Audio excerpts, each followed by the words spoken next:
Mateus 27,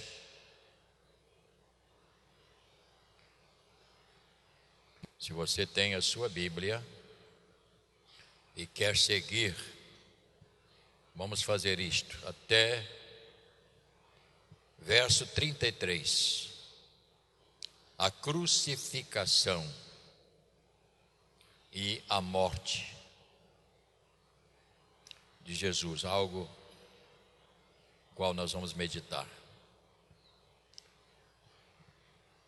E chegando a um lugar chamado Gólgota, que significa lugar de caveira, deram-lhes a beber vinho com fel, mas ele, provando, não quis beber. Isso é grandemente importante. Eu estou lendo Mateus 27, 33. É sumamente importante olhar os detalhes. Por que é que Jesus não bebeu?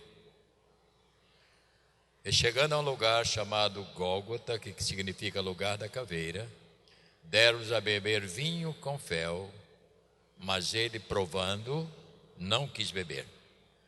Depois de o crucificar, repartiram entre si as suas vestes, tirando a sorte, e assentando-se ali, os guardavam. Por cima da sua cabeça puseram escrita a sua acusação: este é Jesus, o Rei dos Judeus. E foram crucificados com ele 2 ladrões, um à sua direita e outro à sua esquerda. Seria melhor aqui falar uma outra maneira, né? Mas falar o ladrão, deixa ladrão. E os que iam passando blasfemavam dele, balançando a cabeça, dizendo: ó tu que destrói o santuário e em 3 dias retifica, salva-te a ti mesmo, se és filho de Deus, e desce da cruz. De igual modo, os principais sacerdotes, com os escribas e anciãos, escarnecendo, diziam: salvou os outros, a si mesmo não pode salvar-se. É rei de Israel?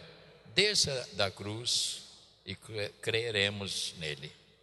Confiou em Deus, pois venha livrá-los agora, se de fato lhes quer bem, porque disse: sou filho de Deus. E o mesmo impropério lhes diziam também os ladrões que haviam sido crucificados com ele, sendo que lá em Lucas diz que um deles se arrependeu.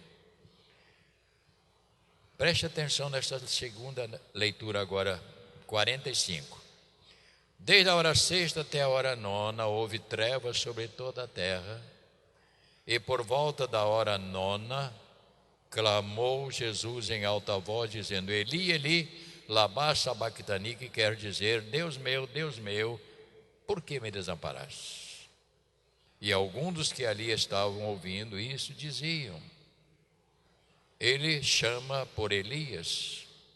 E logo um deles correu a buscar uma esponja e, tendo embebido de vinagre, colocando a ponta de um caniço, deu-lhes a beber. Os outros, porém, diziam: deixa, vejamos se Elias vem salvá-lo. E Jesus, clamando outra vez com grande voz, entregou o Espírito. E eis que o véu do santuário se rasgou em 2 partes, de alto a baixo. Tremeu a terra, fenderam-se as rochas, abriram-se os sepulcros, e muitos corpos dos santos que dormiam ressuscitaram, e saindo do sepulcro depois da ressurreição de Jesus, entraram na cidade santa e apareceram a muitos. O centurião e os que com ele guardavam a Jesus, vendo o terremoto e tudo o que se passava, ficaram possuídos de grande temor e disseram: verdadeiramente, este era filho de Deus. Estavam ali muitas mulheres, observando de longe, eram as que vinham seguindo a Jesus desde a Galileia para o servirem. Entre elas estavam Maria Madalena, Maria, mãe de Tiago e de José, e a mulher de Zebedeu. Até este ponto. Nosso Deus e Pai,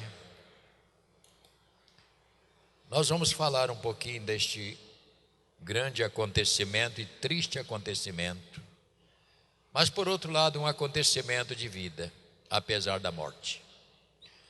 Pedimos ao Senhor que nos ajude a falar com simplicidade como deve ser, trazendo, Senhor, alguns elementos aqui para a edificação da igreja e também para a responsabilidade de todos nós, para saber que a nossa vida está nas mãos do Senhor. Por isso abençoo esta meditação, que ela alcance o coração de cada um dos teus filhos. Fazemos isso em nome de Jesus. Amém. Podeis tomar seu lugar.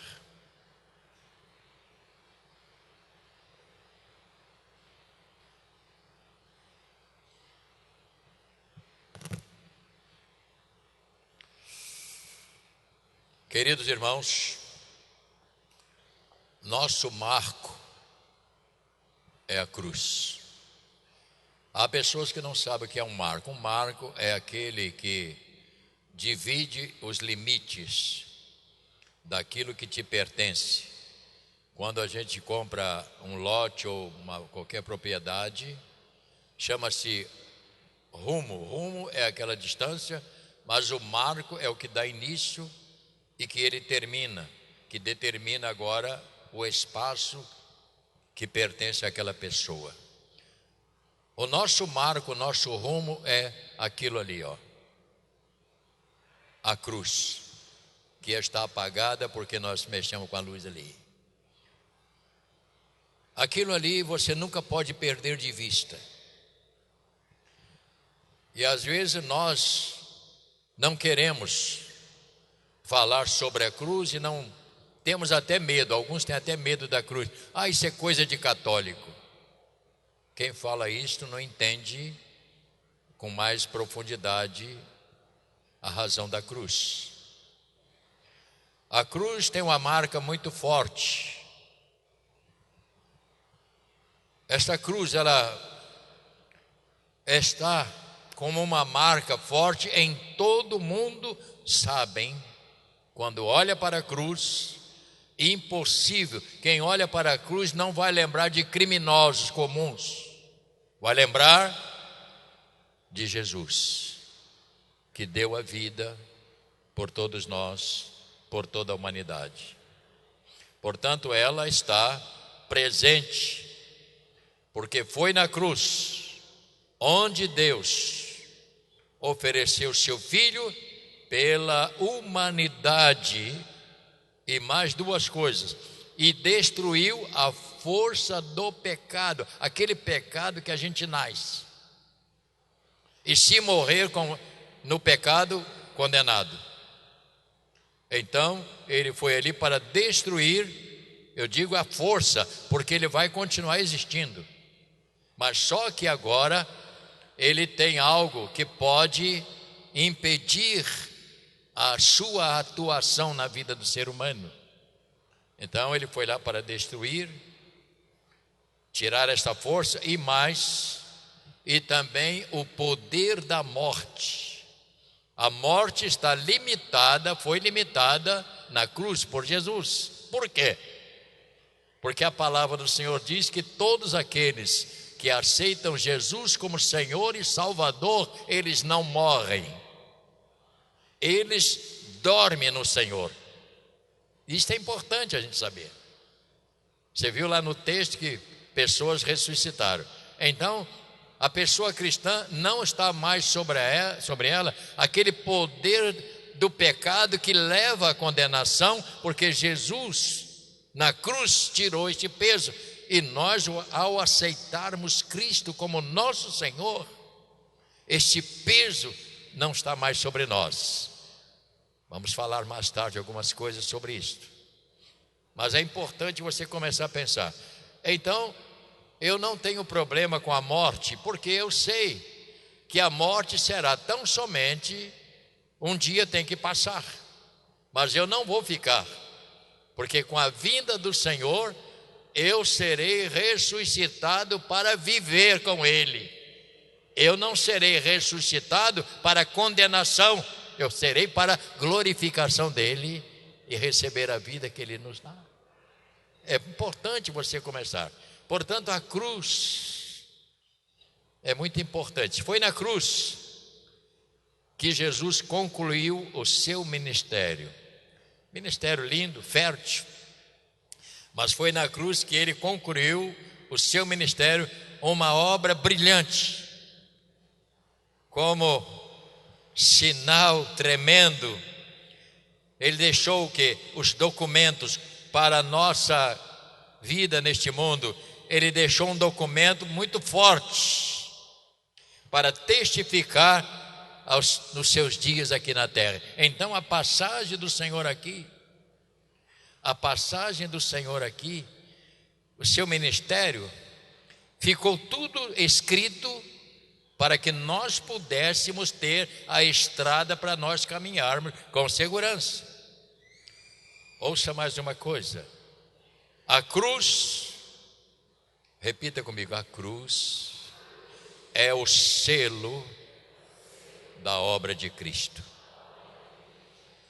Você, quando compra um imóvel, qual é a primeira coisa que você tem que fazer com o seu imóvel quando você compra? Você tem que ir no registro de imóveis. O que acontece? Quando você chega no cartório, depois daquelas laudas escritas ali, vai no cartório, o cartório coloca um selo, mexe ali o selo, carimbou. Aquele documento ninguém pode alterar no cartório. Por quê? Porque ele te pertence. Se alguém quiser pegar aquele imóvel, tornar, fazer outro registro, quando chegar lá, ele já tem dono. Com isto eu abro um alerta para quem está aqui. Quando você comprar um imóvel, não vou cobrar nada pela minha consulta. Quando você comprar um imóvel, se você pegar tem pessoas que só ficam com aquele primeiro documento que chamamos promessa de compra e venda. Se esta promessa não estiver registrada no cartório, você não é o dono. Para você reaver, você dá um trabalho, tem que ter advogado. Porque se outra pessoa for no cartório registrar, ele é o dono. Porque só vale quando tem o selo. Então fica um alerta para você que comprou talvez e nunca foi lá registrar. Não, eu tenho uma promessa. Promessa é igual o camarada que namora e promete casar e não casa. Não, eu vou casar com ele, promete, nada. Então promessa, ela só pode aceitar quando vai no cartório, né? E lá o camarada fala: você aceita fulana, promete cuidar, é lá. Mas é outra coisa. Em Mateus, se você tem a Bíblia, volte para o capítulo 8.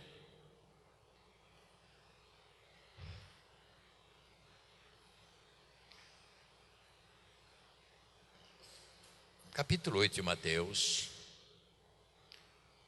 verso 1. Falando sobre o ministério de Jesus.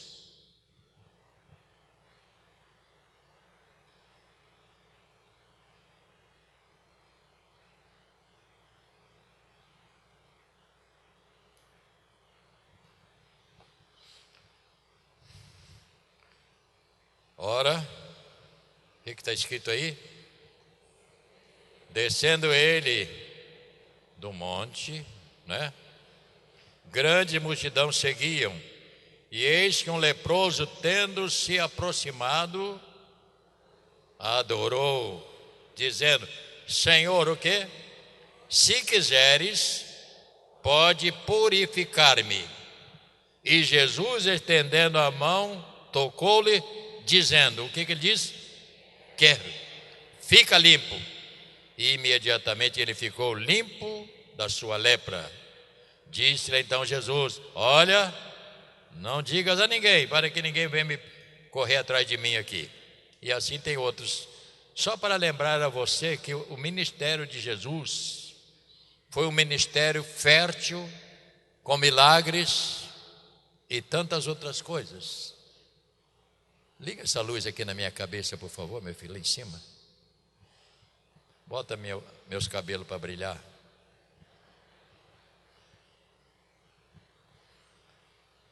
Quantas coisas aconteceram nesta... Isto mesmo. Sim, meu filho. Eu às vezes o pastor Otávio aqui no escuro, não sei porquê. Você é tão lindo, rapaz, entre aspas. Fica no escuro aqui, a gente quase não vê, não é verdade? Fica claro, ó.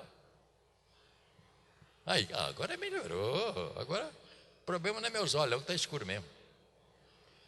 Quantas coisas aconteceram nesta caminhada para o Calvário?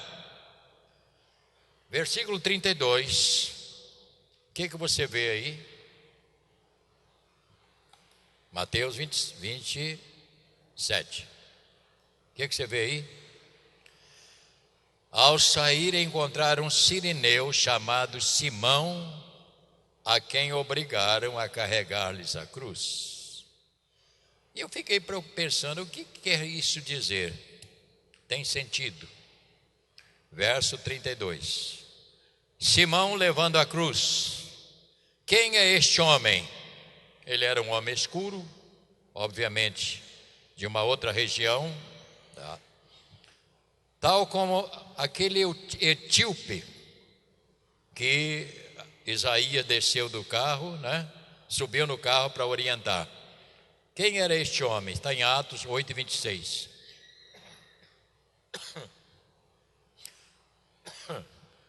Este etíope quer dizer o seguinte: que todas as culturas foram representadas no Calvário.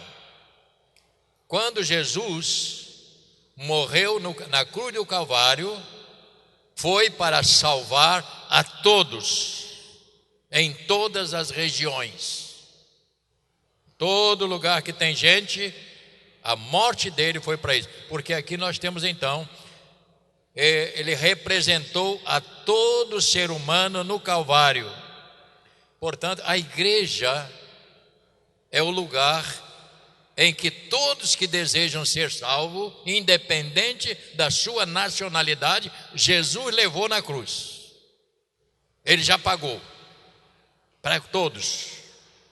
Não importa, mas lá o pessoal é muçulmano, ele também tem direito à salvação. Ele tem direito porque Jesus morreu por ele também. Segundo eu estava lendo o comentário, este rapaz, esse etíope que estava lá com Isaías, eu fiquei lendo alguns assuntos e comecei a pensar, quando leram para ele o profeta, foi Filipe, né, que leu, ele falou, mas o que me impede a água? Ele foi batizado. Este rapaz saiu dali, levando um coração aceso, uma brasa tão viva, e ele foi para a sua região, para a Etiópia, e segundo a história, este homem evangelizou e criou uma igreja que está até hoje funcionando lá. Fruto de alguém que falou para ele quem era Jesus. Por quê? Porque Jesus morreu por todos.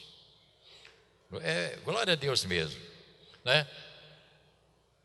A morte que fez tremer os líderes religiosos e a todos que estavam ali no Calvário e viram que ali estava não um criminoso. Queridos irmãos, ali não estava um criminoso, ali estava o Filho de Deus. E quando eles tocaram no Filho de Deus, aconteceu o que nós lemos nessas narrativas de Mateus. Eles tocaram porque ali não era um criminoso, e sim o Filho de Deus. Foi assim que aconteceu este mal. E a pergunta é, por que é que Jesus não quis beber? Todos os criminosos que iam para a cruz, eles davam a eles um entorpecentes para que eles não vissem a morte e nem sentissem. Por isso eles bebiam esse medicamento, botavam na boca. Ele então estava ali, mas completamente desligado da vida. Por que é que Jesus não quis beber? Vamos pensar. Ele não quis beber porque ele queria se oferecer a si mesmo diante de Deus em meu favor, em seu favor, e ele não poderia ir ali embriagado. Ele foi consciente da obra que ele estava fazendo. Jesus não foi surpreendido na cruz. Ele foi porque ele sabia que esta era a missão. Ele tinha que fazer. Por isso ele não bebeu, porque senão ele não estava observando o que iria acontecer. Ele não podia dizer: Pai, nas tuas mãos eu entrego o meu espírito. Por quê? Porque ele estaria embriagado com, vamos dizer, uma dopagem que dá para os criminosos. Por isso, meus queridos irmãos, é preciso a gente ter um cuidado maior a olhar para a cruz. Os acontecimentos com a morte, para deixar o sinal trevas ao meio-dia. Qual é a 9ª hora? Conta no dedo. 1, 2, 3, 4, 5. Vamos melhorar. Olha. 6, 7, 8, 9, 10, 11, 12. Meio-dia. Era a hora 9ª. Foi isso?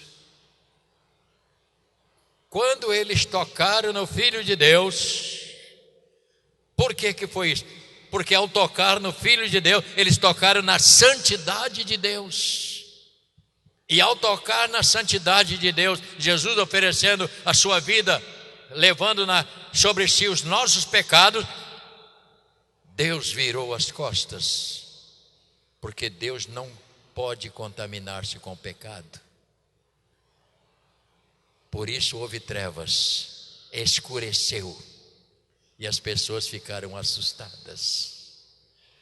Meu Pai, verso 45, dê uma olhadazinha agora para você. Desde a hora 6ª, 1, 2, 3, meio-dia, até a hora 9ª, houve trevas sobre toda a terra. Por volta da hora 9ª, 3 horas pendurado. Olha para mim. 3 horas.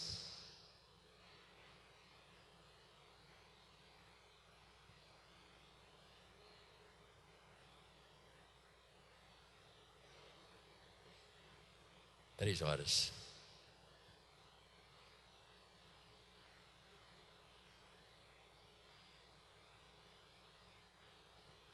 Foi por você. Por você. Foi por você. Ele não ficou ali para ser um bom moço. Ele não ficou ali para dizer que eu sou forte. Ele ficou ali por causa de você. Por nossa causa. E eu fiquei pensando, por que a cruz tem esse marco?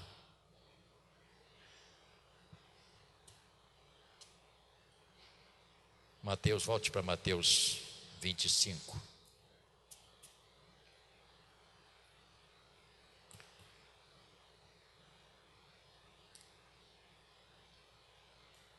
Eu não sou professor e admiro quem é professor, que tem a capacidade de contar a história bem. No capítulo 25 e verso 31, dá uma olhada numa coisa que eu vou falar com você agora. Quando vier o Filho do Homem na sua majestade, está falando antes de ele morrer. 25, 31. Quando vier o Filho do Homem na sua majestade e todos os anjos com ele, então se assentará no trono da sua glória, e todas as nações serão reunidas em sua presença. E aqui temos um problema. E ele separará uns dos outros, como o pastor separa dos cabritos as ovelhas. Ouça bem, a cruz. E porá as ovelhas aonde? Onde vai botar as suas ovelhas? Olha para mim. As ovelhas estarão à sua direita. Ouça, isso é importante nós sabermos. E os cabritos? Onde ficarão os cabritos? À esquerda. Então dirá o rei aos que estiverem à sua direita: vinde, benditos de meu Pai, entrai na posse do reino que vos está preparado desde a fundação do mundo. Eu vou pular aqui alguns versículos para não tomar muito tempo. Ele está dizendo a razão, mas eu vou ler, é melhor ler tudo para nós entendermos, né? Porque tive fome, me deste de comer, tive sede, me deste de beber, era forasteiro e me hospedaste, estava nu e me vestiste, enfermo e me visitaste, preso e foste me ver. Então perguntarão os justos: Senhor, quando foi que te vimos com fome e te demos de comer, ou com sede e te demos de beber? E quando te vimos forasteiro e te hospedamos, e nu e te vestimos? E quando te vimos enfermo ou preso e fomos visitar? O rei respondendo lhe dirá: em verdade vos afirmo que sempre que o fizeste a um destes meus pequeninos irmãos, a mim me fizeste. Verso 41, leia. Então o rei dirá também aos que estiverem onde? Leia. Apartai-vos de mim, maldito. Para onde? Preparado para quem? Para o diabo.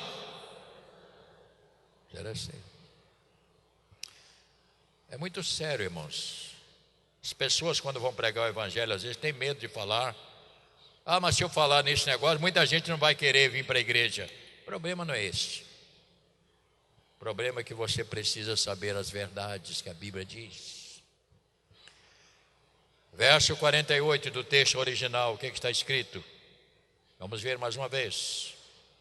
48.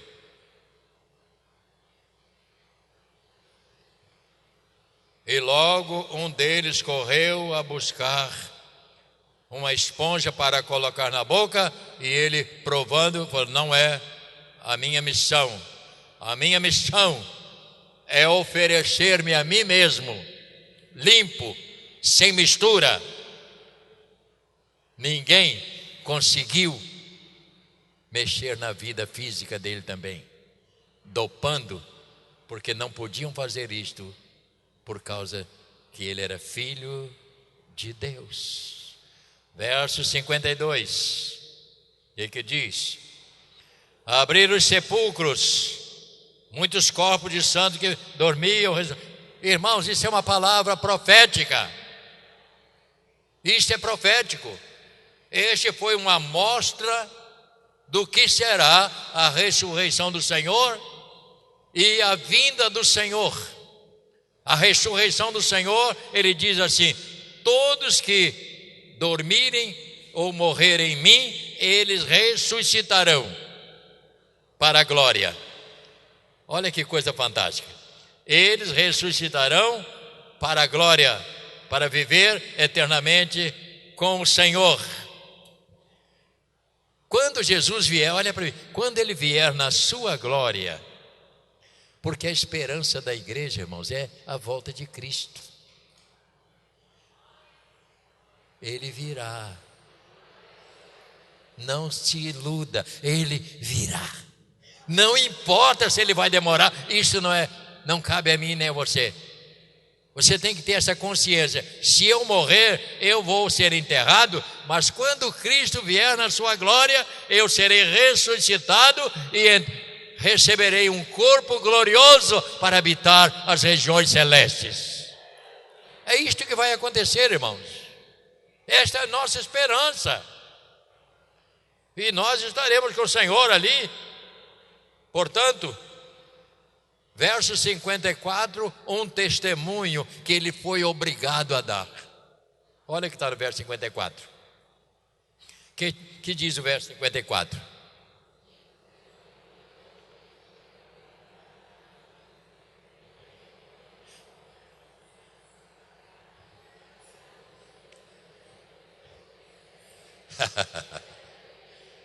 O que ele disse aí? Vamos ler mais uma vez juntos? Vamos lá, todos juntos. O centurião e os que com ele guardavam a Jesus, vendo o terremoto, tudo que passava, ficaram o quê?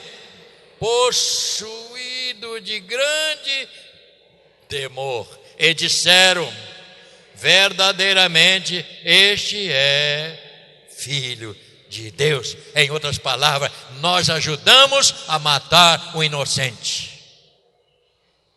Nós ajudamos a destruir o Filho de Deus. Tiveram que confessar.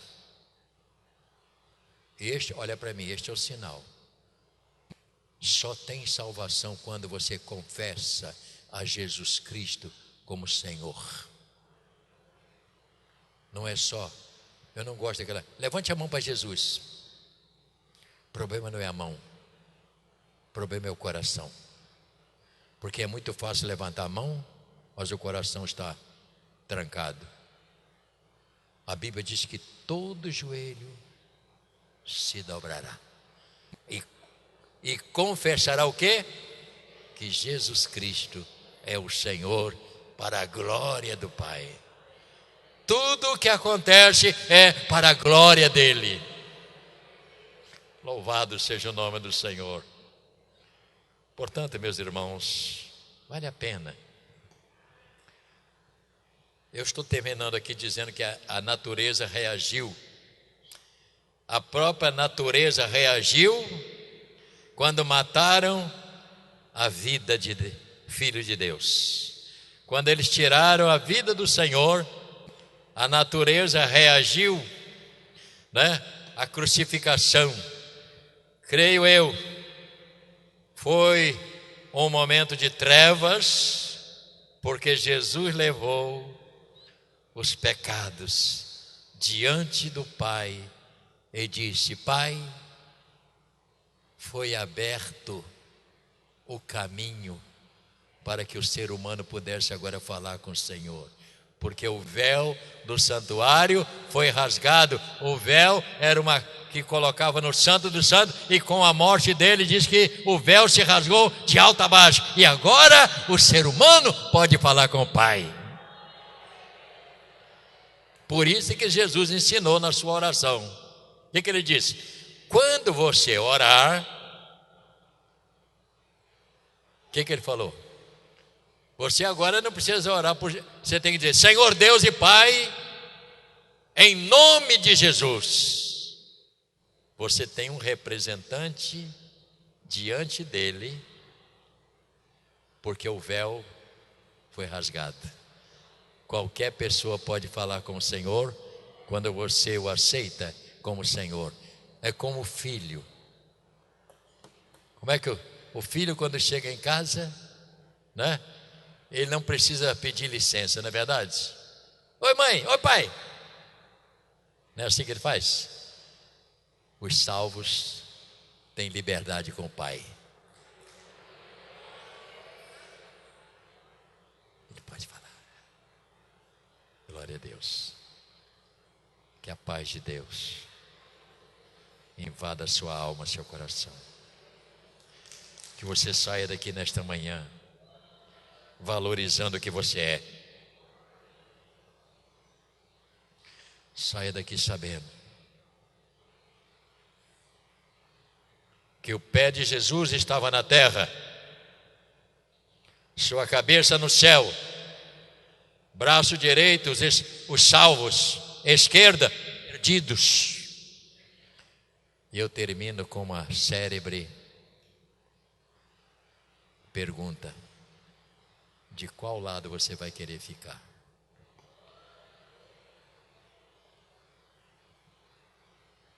Espírito Santo, tem gente que nem me ouviu. De qual lado que você quer ficar?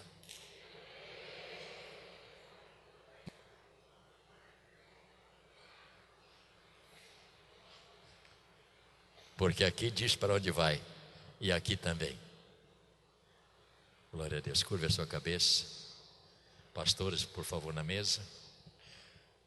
Todas as cabeças curvadas. Vamos orar ao Senhor um instante. Pai querido, eu sei que esta palavra podia ampliar muita coisa, mas eu não fui capaz. Eu só consegui o que o Senhor me deu. Mas eu te peço, ó Pai, que esta palavra alcance a cada pessoa aqui. Que esta palavra pelo menos nos acorde, desperte a nós, para podermos, Senhor, não andar descuidado com a nossa vida, porque a verdade é que a nossa vida não pertence a nós, a nossa vida pertence ao Senhor, e um dia chegaremos lá, diante do Senhor. Abençoa agora, Pai, aos irmãos que vão receber o pão e o cálice.